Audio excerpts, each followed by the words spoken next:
تمام تعریفیں اللہ تعالیٰ جل مجدہ الکریم کے لیے، درود و سلام نبی کرم نور مجسم شفیع معظم احمد مجتبیٰ جناب حضرت محمد مصطفیٰ صلی اللہ تعالیٰ علیہ وسلم کی ذات والا صفات کے لیے حمد و صلوات کے بعد،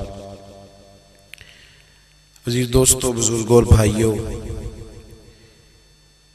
انسان کھائے پیے سوئے جاگے تو اس کے جسم کی ضروریات پوری ہوتی ہیں،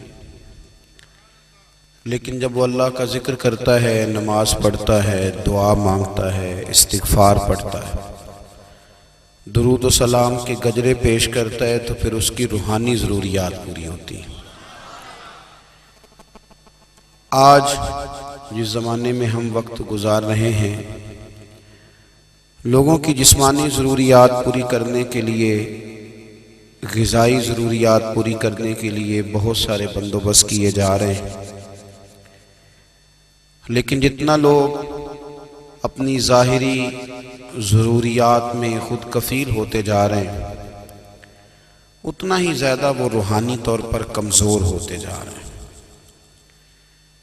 گھنٹوں بیٹھ کر گپ شپ کرنے والے لوگوں کے لیے تھوڑی دیر بھی ذکر الہی کرنا مشکل ہو جاتا ہے۔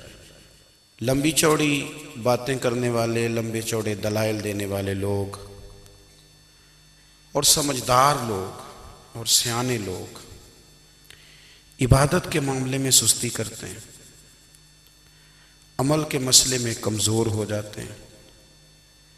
تسبیحات کرنا، وظائف پڑھنا، درود و سلام پڑھنا، کم بولنا، سچی بات کرنا، صبر سے رہنا، شکر کو اپنانا، قناعت اختیار کرنا، حسد، بغض، عداوت سے بچنا، یہ لوگوں کے لیے مشکل ہو جاتا ہے۔ پھر اس کا نقصان یہ ہے کہ معاشرہ ایک عجیب سی بے سکونی اور بے قراری کا شکار ہے۔ جیب میں بہت زیادہ پیسے رکھنے والا، خوش شکل نظر آنے والا، پیٹ بھر کے روٹی کھانے والا شخص بھی ڈھونڈتا پھرتا ہے کہ آخر میں پریشان ہوں کیوں۔ آپ انسانیت کی تاریخ پڑھیں گے تو آپ کو معلوم ہوگا کہ انسان نے کبھی پتھر کی پوجا کی، کبھی معاذ اللہ چاند سورج کی، درختوں کی، بتوں کی پوجا کی۔ معاذ اللہ یہ غلط ڈائریکشن پہ تو چڑھ گیا، لیکن ایسا نہیں ہے کہ کوئی بندہ دنیا میں آیا ہو اور کسی کی اس نے عبادت نہ کی ہو۔ اس لیے کہ اللہ تبارک و تعالیٰ نے جس طرح ہمارے جسم میں کھانے کی طلب رکھی ہے، پینے کی طلب رکھی ہے، سونے کی طلب رکھی ہے، اسی طرح اللہ تعالیٰ نے عبادت کے لیے طلب رکھی ہے جسم میں۔ یہ تو ہوا کہ انسان گمراہ ہو گیا، غلط رستوں پہ چل نکلا، اس نے جھوٹے معبودوں کی طرف معاذ اللہ توجہ کر لی، لیکن وہ کسی نہ کسی کے سامنے جھکتا رہا، چونکہ اس کے وجود میں طلب تھی، شوق تھا اسے کہ وہ عبادت کرے۔ اللہ تبارک و تعالی جب مسلمان کو توفیق دے اور اللہ کی بارگاہ کی جانب وہ رجوع کرے، تو پھر اس کا رویہ یہ ہونا چاہیے کہ اس کی توجہ ہو اللہ کی جانب۔ ہمارے ہاں تسبیحات پڑھ لی جاتی ہیں اگر کبھی موقع ملے، لیکن وہ خاص انہماک، وہ خاص شوق، وہ خاص ذوق اللہ تبارک و تعالیٰ کی عبادت کا، ایک ہوتا ہے نماز پڑھنا، ایک ہوتا ہے اہتمام کے ساتھ نماز پڑھنا، یعنی ذرا وقت پہ اٹھنا، ذرا صحیح کر کے وضو کرنا، ذرا شوق سے مصلی بچھانا۔ ایک ہوتا ہے تسبیح پڑھ لینا، اور ایک ہوتا ہے ذرا تھوڑا سا نا شوق کے ساتھ اللہ کو یاد کرنا۔ آپ کبھی جو میں نے آیہ کریمہ پڑھی، اس کی آپ شان نزول دیکھیں، نبی کریم صلی اللہ تعالیٰ علیہ وسلم کے نا کچھ صحابہ اللہ کی محبت کے شوق میں حضور کی بارگاہ میں حاضر ہوئے، اور انہوں نے آ کے عرض پتہ کیا کیا؟ عرض کرنے لگے یا رسول اللہ صلی اللہ تعالی علیہ وسلم سالوں بیت گئے ہیں سجدے کرتے ہوئے، حضور سالوں بیت گئے ہیں تسبیح پڑھتے ہوئے، سالوں بیت گئے کہتے ہوئے کہ سبحان اللہ وہ پاک ہے، ہمیں سالوں بیت گئے یہ کہتے ہوئے کہ اللہ اکبر وہی سب سے بڑا ہے، سالوں بیت گئے کہتے ہوئے کہ الحمدللہ ساری تعریفیں اللہ کے لیے، سالوں بیت گئے اس کی تسبیح کرتے، تحلیل کرتے، تکبیر کہتے۔ حضور اب نہ ہمارا اپنے رب سے ملنے کو جی چاہتا ہے، کبھی اے حقیقت منتظر نظر آ نہ لباس مجاز میں، لاکھوں سجدے تڑپ رہے ہیں میری جبین نیاز میں۔ اور اقبال کہنے لگے کہ تیرے عشق کی انتہا چاہتا ہوں، تو میری سادگی دیکھ کیا چاہتا ہوں، میرا ذرا سا تو دل ہے مگر شوق اتنا، میں وہی لن ترانی سنا چاہتا ہوں۔ میرا بھی دل کرتا ہے کہ اللہ میں تجھے کہوں میں تجھے دیکھنا چاہتا ہوں، جس طرح حضرت موسیٰ کلیم علیہ السلام نے کہا تھا، اور تو مجھے کہے کہ لن ترانی تو نہیں دیکھ سکتا، ذرا سا تو دل ہے مگر شوق اتنا، میں بھی وہی لن ترانی سنا چاہتا ہوں۔ پھر کہنے لگے بھری بزم میں راز کی بات کہہ دی، بڑا بے ادب ہوں سزا چاہتا ہوں۔ دیکھو سب لوگوں کے بیچ ہی میں نے یہ کہہ دیا۔ میرے عزیز صحابہ نا شوق میں، کتنے سارے لوگ ہیں آپ، کتنی ماشاءاللہ بڑی تعداد میں آپ آئیں، ہم بھی کبھی اس شوق میں گئے ہیں کہ ہمارے رب کو دیکھنے کو دل چاہتا ہے، ہمارا جی چاہے وہ کبھی ہمیں ملے، ہم کبھی اس کی زیارت کریں، اس کی بارگاہ کرم میں ہم حاضر ہوں۔ صحابہ نے عرض کیا یا رسول اللہ صلی اللہ تعالی وسلم ہمارا رب کہاں ہے؟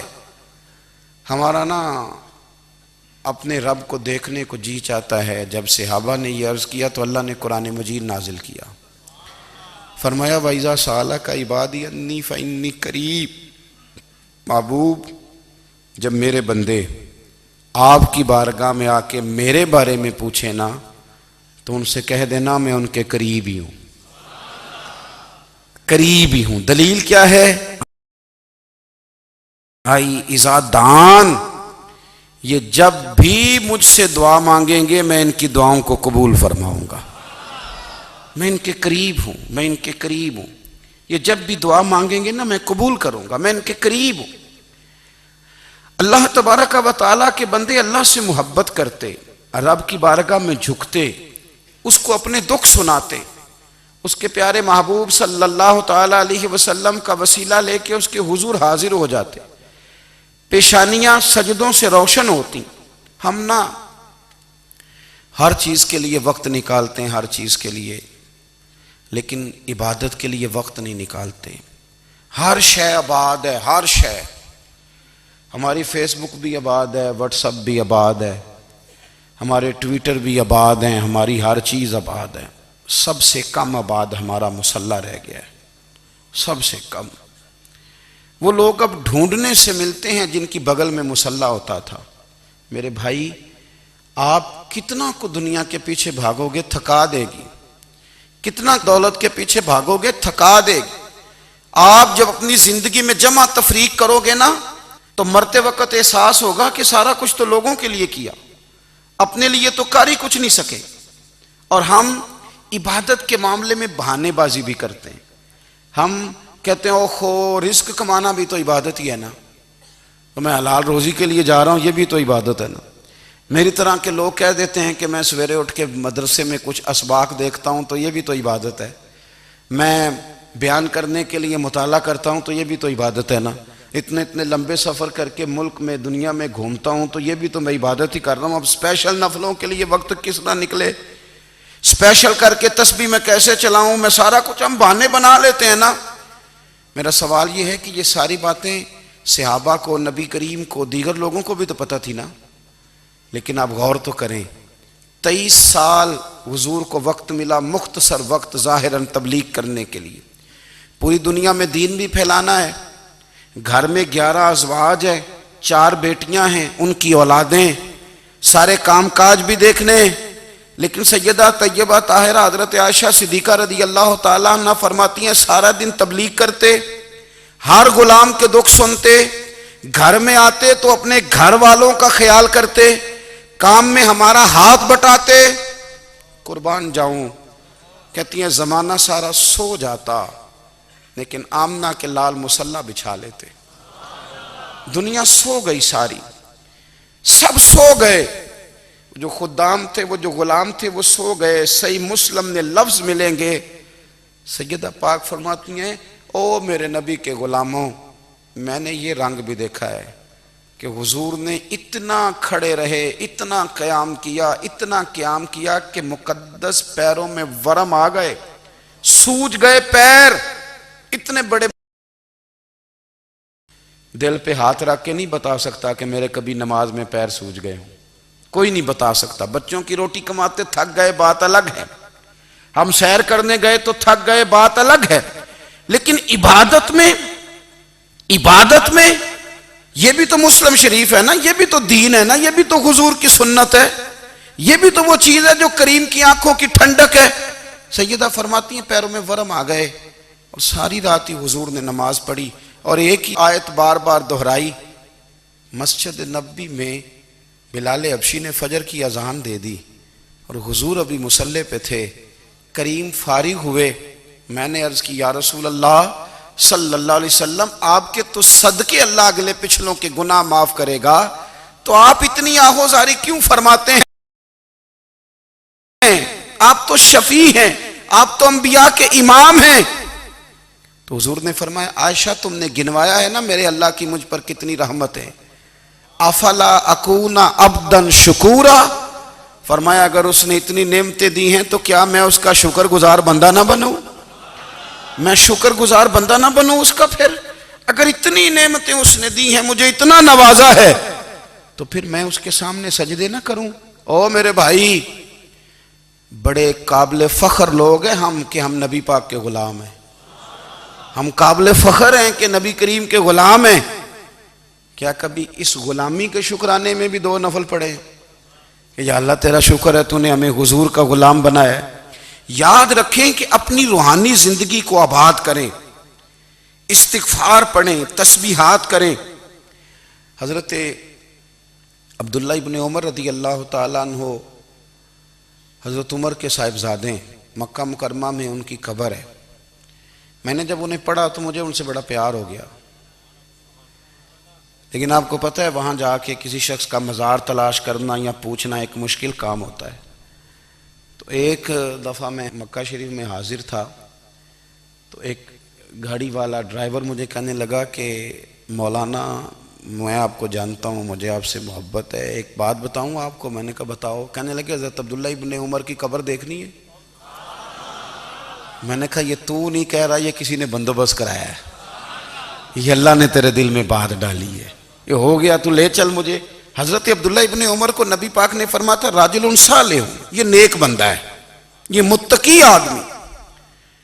حضرت عبداللہ ابن عمر رضی اللہ تعالیٰ عنہ سیدنا فاروق اعظم رضی اللہ تعالیٰ عنہ کے صاحبزادے ہیں، اور ان کی ہمشیرہ سیدہ حفصہ رضی اللہ تعالیٰ عنہ حضور کی زوجہ محترمہ۔ ایک دن اپنی ہمشیرہ سے کہنے لگے کہ نبی کریم صلی اللہ تعالیٰ علیہ وسلم گھر میں آئے نا، اور اگر حضور غم امت میں پریشان نہ ہوں، طبیعت کو حشاش بشاش دیکھو، تو ذرا پوچھنا تو صحیح حضور کا میرے بارے میں کیا خیال ہے، پوچھنا تو صحیح کہ کریم کی بارگاہ میں میرا کیا مقام ہے، میرے بارے میں حضور کیا فرماتے ہیں۔ اب بہن کو کام بتائے اور بتائے بھی بھائی، اور پھر بہن وہ کام نہ کرے، یہ تاریخ میں ہوتا نہیں۔ حضرت عمر فاروق رضی اللہ تعالیٰ عنہ کی صاحبزادی ام المومنین رضی اللہ تعالیٰ عنہ فرماتی ہیں کہ میں تو بس منتظر تھی، انہوں نے تو کہا تھا نا کہ اگر تم حشاش بشاش دیکھو تو بات کرنا، لیکن حضور تشریف لائے، میری باری تھی، میرے گھر تشریف لائے، کھانا پیش کیا تو فوراً میں نے عرض کی حضور ایک بات پوچھنی تھی۔ تو حضور نے فرمایا پوچھئے۔ میں نے عرض کی حضور میرے بھائی عبداللہ ابن عمر کے بارے میں آپ کا کیا خیال ہے؟ نوجوانوں میری بات پہ غور کرنا، میرے بھائی کے بارے میں آپ کا کیا خیال ہے؟ تو نبی کریم صلی اللہ تعالیٰ علیہ وآلہ وسلم نے میری طرف دیکھا، اور پھر حضور زیر لب تھوڑا مسکرائے، اور بریلی کے امام کہتے ہیں کہ حضور مسکرا دیتے تھے نا تو جو بڑا دکھی ہوتا تھا وہ بھی ہنس پڑتا تھا۔ اب سوال پیدا ہوتا تھا کہ پھر تو اس مسکراہٹ کے لیے انتظار کرنا پڑتا ہوگا کئی کئی مہینے کہ حضور مسکرائیں تو رونے والے ہنسیں، تو اعلیٰ حضرت فرماتے ہیں نہیں، انتظار نہیں کرنا پڑتا، یہ مسکراتے رہنا تو حضور کی عادت ہے۔ جس کی تسکین سے روتے ہوئے ہنس پڑے اس تبسم کی عادت پہ لاکھوں سلام۔ یعنی یہ تو عادت ہے حضور کی مسکراتے رہنا، اس کے لیے انتظار نہیں کرنا پڑتا۔ بھائیو آپ خیال رکھیں گے، غور کریں گے، حضرت عبداللہ ابن عمر رضی اللہ تعالیٰ عنہ کے بارے میں پوچھا تو سیدہ فرماتی ہیں کہ نبی کریم صلی اللہ تعالیٰ علیہ وسلم نہ زیر لب مسکرائے اور فرمایا حفصہ تیرا بھائی ہے تو اچھا، لیکن میں نے سنا ہے کہ عشاء کی نماز پڑھتا ہے تو فجر تک سویا ہی رہتا ہے۔ او نوجوانوں، 10 بجے تک سونے کی بات نہیں ہوئی، 9 بجے تک سونے کی بات نہیں ہوئی، 11 بجے اٹھنے کی بات نہیں۔ حضور فرمانے لگے میں نے سنا ہے کہ عشاء کی نماز پڑھ کے سو جاتا ہے اور فجر تک سویا ہی رہتا ہے، اسے چاہیے کہ تہجد کے وقت اٹھا کرے، اللہ کی بارگاہ میں حاضر ہوا کرے، آہوزاری کرے، سجدے کرے، عبادت کرے، اٹھتا ہے اور فجر میں جا کے اٹھتا ہے۔ حضرت جناب حفصہ رضی اللہ تعالیٰ عنہ کہتی ہے میں نے جناب عبداللہ ابن عمر کو پیغام دیا اور میں نے کہا میرے جوان بھائی سن، نبی پاک نے فرمایا ہے تو اچھا پر تہجد میں نہیں اٹھتا، نفل نہیں پڑھتا۔ او میری ملت کے جوانوں، مزہ نہیں آ جاتا جب ساری دنیا سوئی ہو، ساری دنیا، اور بستر بھی گرم ہو اور نیند بھی پورا غلبہ کر رہی ہو، اور اچانک گھنٹی بجے دماغ میں، آنکھ کھلے، گھڑی پہ نظر پڑے، 3:30 4 بجے کا پیغام گھڑی بتائے، اور کوئی چڑھتی جوانی والا اٹھ کے وضو کرے، اور جب وہ مصلی کھول کے بچھائے تو مدینے والے محبوب کہتے ہیں کہ ہر نماز پہ رب ثواب دیتا ہے، اور جو اٹھ کے تہجد کی نماز پڑھے اسے دیکھ کے تو رب مسکراتا ہے، جو اس کی شان کے لائق ہے، جو اس کی شان کے لائق، وہ مسکراتا ہے، خوش ہوتا ہے کہ میرا بندہ تہجد میں اٹھ گیا، وہ مسکراتا ہے۔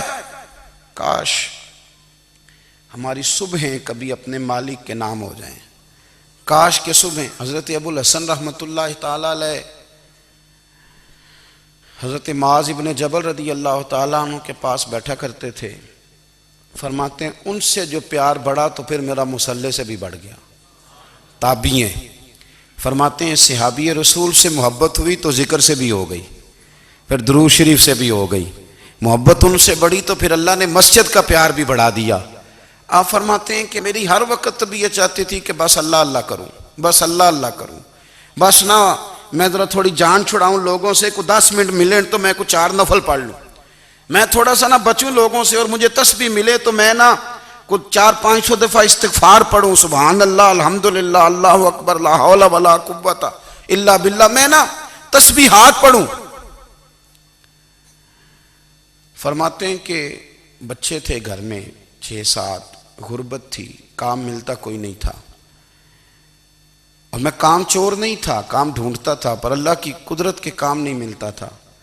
فرماتے ہیں کہ میں نے ایک دن اپنی اہلیہ سے کہا کہ آج میں پھر جاتا ہوں کام ڈھونڈنے، تو میری بیوی بڑی فرما بردار تھی، پر اس دن نہ غربت کے ہاتھوں تنگ آ کے کہنے لگی آج نانا کوئی تو چیز لے کے آیا، تو مجھ سے بچوں کی بھوک نہیں دیکھی جاتی، یہ سب روگاں دا روگ محمد جس دا نام غریبی، کنڈ بلا کے لنگ جاندے نہیں دوست یار قریبی، آج نہ کچھ لے کے آیا تو میں بچے لے کے میکے چلی جاؤں گی۔ شیخ فرماتے ہیں کہ میں بڑا پریشان گھر سے نکلا، پر میں نے صبح سے لے کے زور تک کام ڈھونڈا، کام ملا کوئی نہیں، تو میرے دل میں خیال آیا چلو کام نہیں ملتا تو اللہ اللہ تو کرے نا، چلو بندوں کی مزدوری نہیں ملتی تو رب کریم کی عبادت ہی کرتے ہیں۔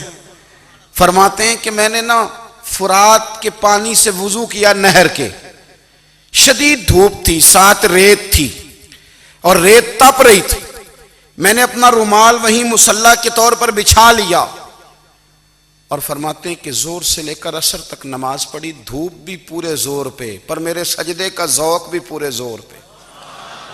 فرماتے ہیں سورج بھی چمک رہا ہے اور رب کی عبادت کا ذوق بھی پورے زور پہ، میں سجدہ کروں تو پھر میرا اٹھانے کو جی نہ چاہے، میرے استاد لکھا کرتے تھے، یہ ان کا شعر ہے، وہ کہا کرتے تھے مجھے سوز دے، مجھے ساز دے، اور مجھے نیم شب کا نیاز دے، دم سجدہ خود کو میں توڑ دوں، مجھے ایسا ذوق نماز دے۔ اور میں تیری بہار کا پھول ہوں، میں کھلا بھی ہوں تو تیرے لیے، مجھے میری شاخ سے توڑ لے، مجھے اپنی زلف کا ناز دے۔ بھائی فرماتے ہیں کہ عصر تک میں نے نفل پڑھے، دل ڈھلنے لگا، عصر کی نماز پڑھی اور میں وہاں سے چلا۔ اب میں جب نکلنے لگا تو دل میں خیال آیا کہ چھوٹی چھوٹی دیواریں ہیں گھر کی، بغیر کچھ لیے جاؤں گا تو بیوی دور سے دیکھے گی تو شور کرے گی کہ پھر خالی ہاتھ آ گیا ہے۔ کہتے میں نے اپنے اسی رومال میں جس پہ میں نے نماز پڑھی تھی نا، رومال میں کی آخی دے پنجابی صافہ، کہتے ہیں اسی میں نا میں نے کچھ ریت بھر لی کہ وہ دور سے دیکھے گی تو سمجھے گی کچھ لے کے آیا ہے، چلو جا کے اسے بتا دوں گا کہ آج پھر مزدوری نہیں ملی۔ کہتے ہیں وہ ریت لے کر جب میں گھر میں گیا تو پہلے بیوی دروازے پہ کھڑی ہوتی تھی، پوچھتی تھی خالی ہاتھ آ گئے ہو؟ آج میں نے دیکھا تو ہے ہی کوئی نہیں۔ فرماتے ہیں میں اندر داخل ہوا، سلام لیے، کونے میں میں نے وہ رومال رکھ دیا اور میں نے آواز دی کہ بھلی مانس کہاں ہو؟ تو وہ کہنے لگی آپ منہ ہاتھ دھو لیں، میں روٹی لے کے آئی۔ میں نے کہا روٹی کہاں سے آ گئی؟ یہاں تو کئی دنوں کے فاقے، تو کئی دنوں کی غربت ہے، یہاں تو اس گھر میں تو فقیری ہے۔ فرماتے ہیں کہ وہ روٹی لے کے آئی اور اس وقت کی جو موجودہ نعمتیں تھیں، سمجھ لیں سلاد، اچار، ہر چیز ساتھ لائی۔ میں نے کہا کہ بچے کہاں گئے؟ کہنے لگی وہ کھانا کھا کے کھیلنے گئے، آپ کھانا کھا لیں آ جاتے۔ کھانا اس نے چن دیا۔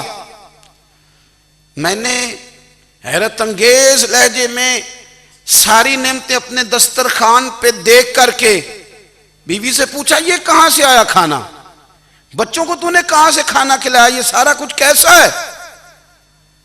تو کہنے لگی پتہ نہیں آج آپ کس کریم کی مزدوری کرنے چلے گئے تھے، پتہ نہیں کس کریم کی، میرے گھر میں تو اتنی نعمتیں آئی ہیں کہ مجھ سے سنبھالی نہیں جا رہی، اتنا اناج ہے، اتنا گندم ہے، کس کریم کے دروازے آج چلے گئے تھے؟ یہ کہتے کہتے وہ اٹھی اور اٹھ کر کے کہنے لگی پہلے بڑا کچھ آیا تھا، اب کیا لے آئے ہو؟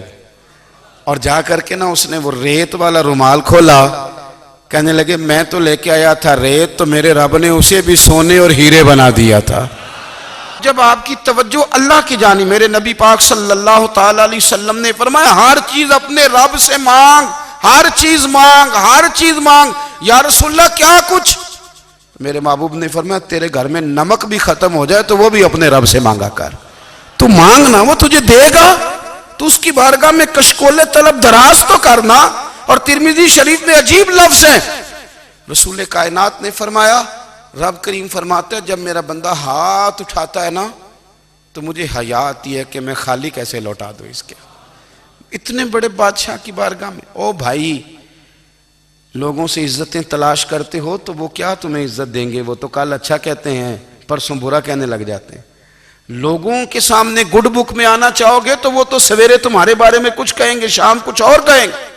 اپنی روحانی زندگی آباد کریں، اپنے مصلے کو وقت دیں، اور دنیا سے چھپ کر اس موبائل کو بند کر کے اور اپنے آپ سے بھی چھپ کے اور تنہا ہو کے چھپا کے سارا کچھ اپنے آنسو اپنے رب کی بارگاہ میں پیش کریں، اس کے حضور حاضری دیں۔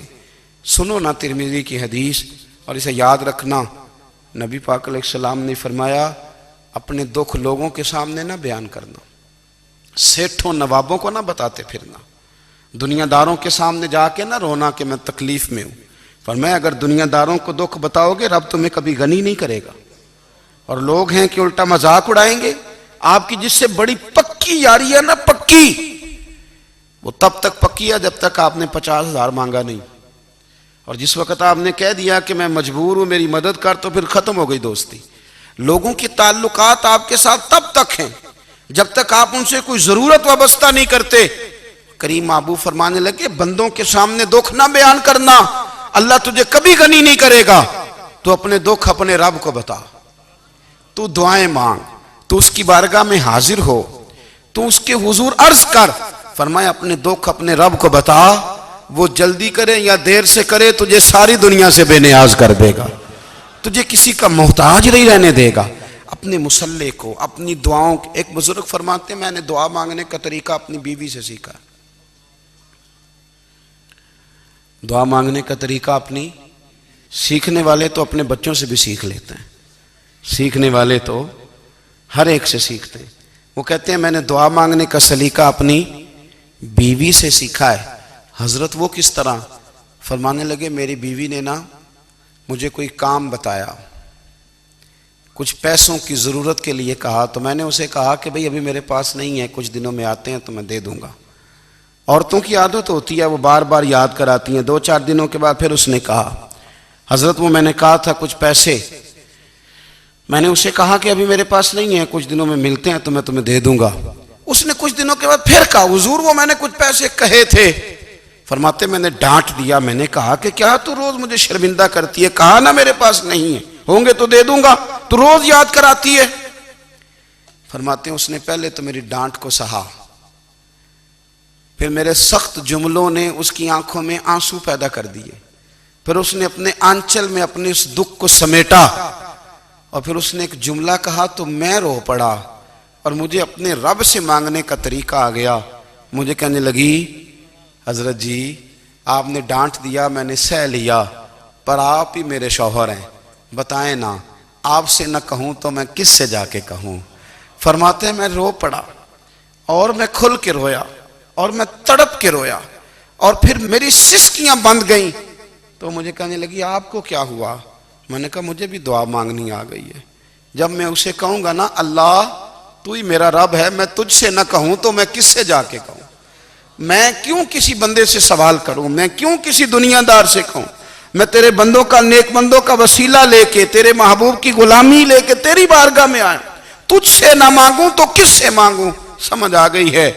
جب میں اس رنگ میں مانگوں گا تو پھر رب میرے اوپر بڑا ہی فضل فرمائے گا، وہ میرے اوپر بڑی رحمت کرے گا، وہ میرے لیے آسانیاں کرے. عزیز دوستو ہم اس طرح کرنے لگ گئے ہیں کہ ہم نے نا اپنے تعلقات پر اعتماد کرنا شروع کر دیا ہے. میرے تعلقات بہت ہیں. ہم نے اپنی دولت پر اعتماد کرنا شروع کر دیا ہے، میرے پاس دولت بہت ہے. ہم نے اپنے علم پر، اپنی شہرت پر اعتماد کرنا شروع کر دیا ہے کہ میرے پاس فلاں چیز بہت ہے. یاد رکھنا جب بے نیاز اپنی صفت بے نیازی دکھاتا ہے تو بڑی بڑی دولتوں والے مجبور نظر آتے ہیں. بھائیو جب انسان کا رشتہ اپنے مالک کے ساتھ ہوتا ہے پھر تو غم بھی کچھ نہیں کہتے، پریشانیاں بھی کچھ نہیں کہتی، پھر تو زندگی صبر والی، پھر تو زندگی توکل والی، پھر تو زندگی بھروسے والی.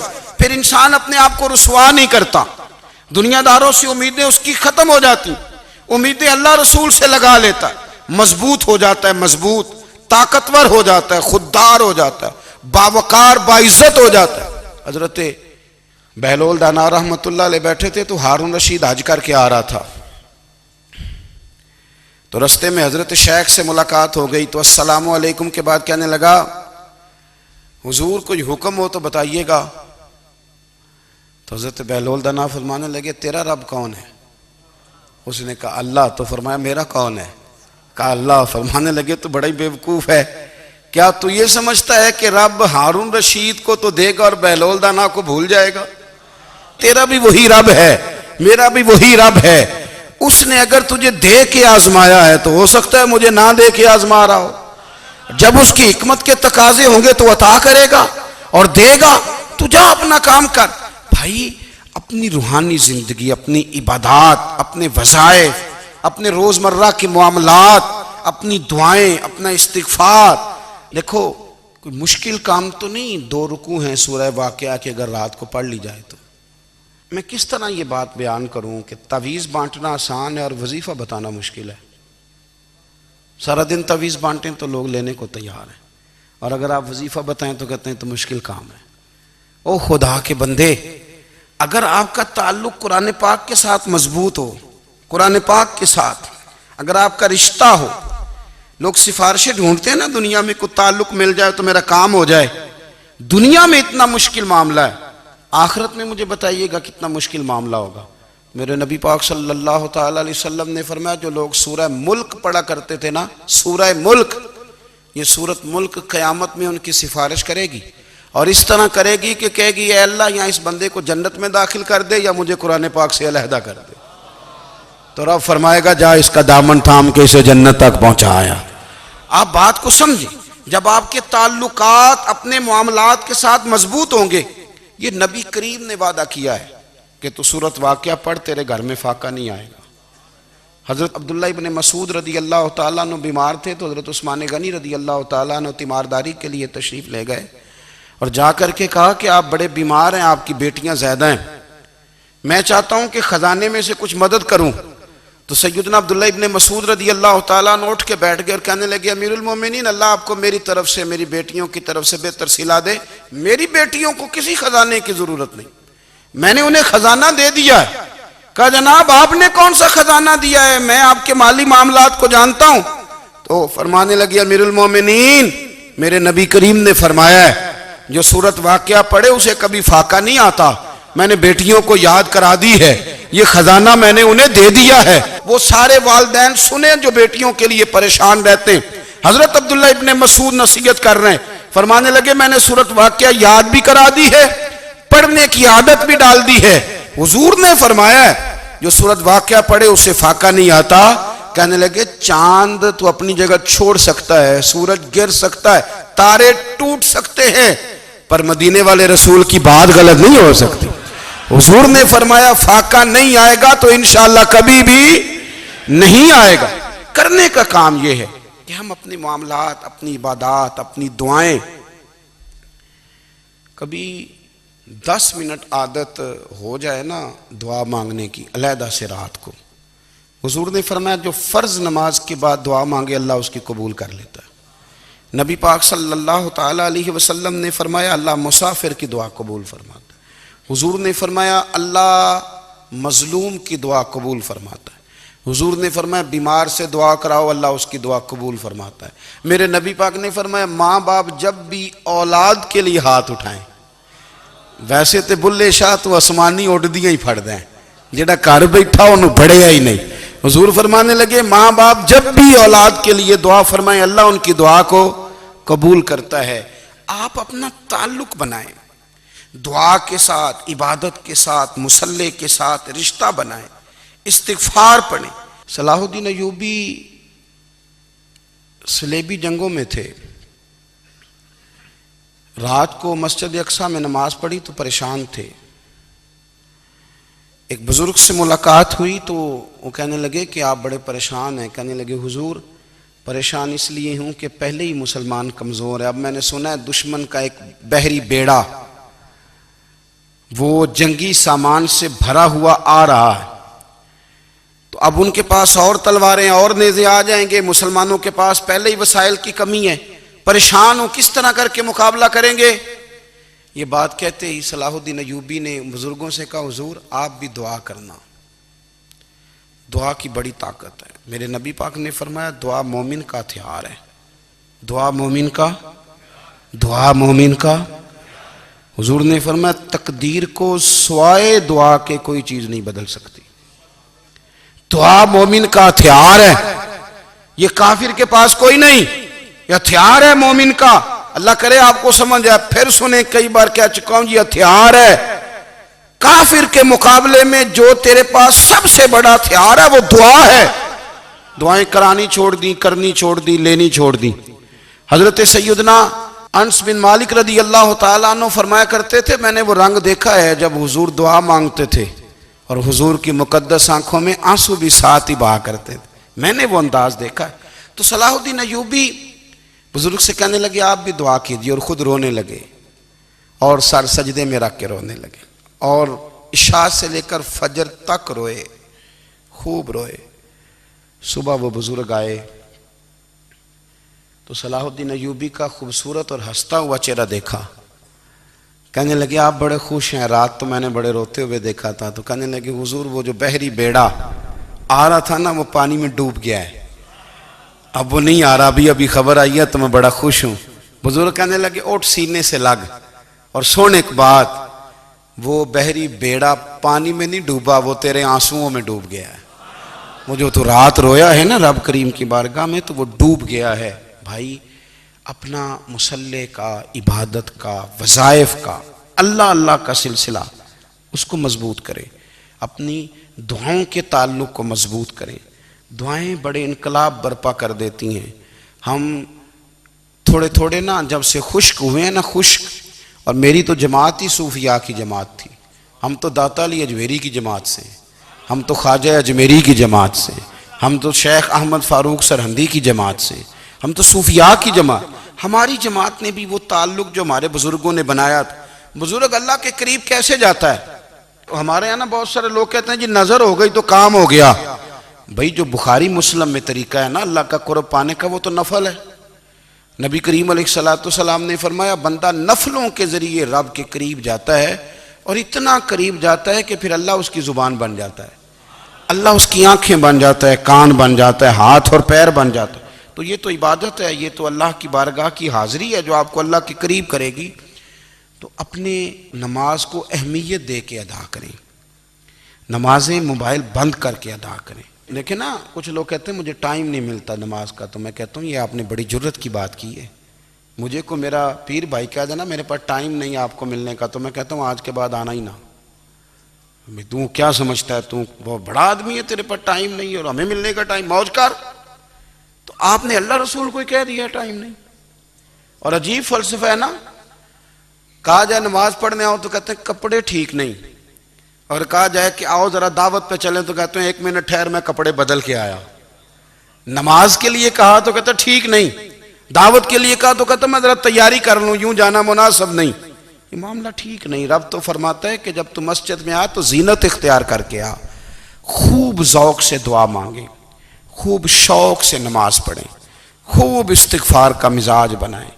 آپ لوگوں کے بیچ رہ کے سوکھ حاصل کرنا چاہتے ہیں، لیکن آپ کو پتہ ہے کئی مہینے غار حرا میں رہنا بھی مدینے والے محبوب کا طریقہ ہے۔ ہر سال اعتکاف بیٹھنا الگ سے، یہ بھی حضور کا طریقہ ہے۔ مسجد نبی کے اندر دروازہ کھلتا تھا نبی کریم کا، پر گھر کے اندر نفل پڑے نبی پاک نے۔ اور حضور فرماتے ہیں کچھ نفل نماز گھر میں بھی پڑھا کرو، گھر کو قبرستان نہ بناؤ۔ ہمارا گھر اللہ کے ذکر سے آباد ہوگا اگر ہم نماز پڑھیں گے نا۔ میں جب سنت پڑھنے کے لیے گھر میں کھڑا ہوتا ہوں تو میرا جو 2.5-3 سال کا بیٹا ہے نا، وہ بھی میرے ساتھ نماز پڑھنی شروع کر دے۔ اسے پتہ کوئی نہیں نماز کیا ہوتی ہے، لیکن وہ بھی نا سجدہ نہ بھی کرنا ہے تو ساتھ لیٹ ضرور جاتا ہے۔ پتہ چلا بچے لیکچر دینے سے نماز نہیں پڑھتے، نماز شروع کر دیں تو بچے بھی شروع کر دیتے ہیں۔ ہم جب پریشان ہوتے ہیں تو لیکچر دیتے ہیں، تو لیکچر تو باہر شاید چل جائے، گھر میں کیسے چلے گا؟ گھر میں تو عمل چلے گا۔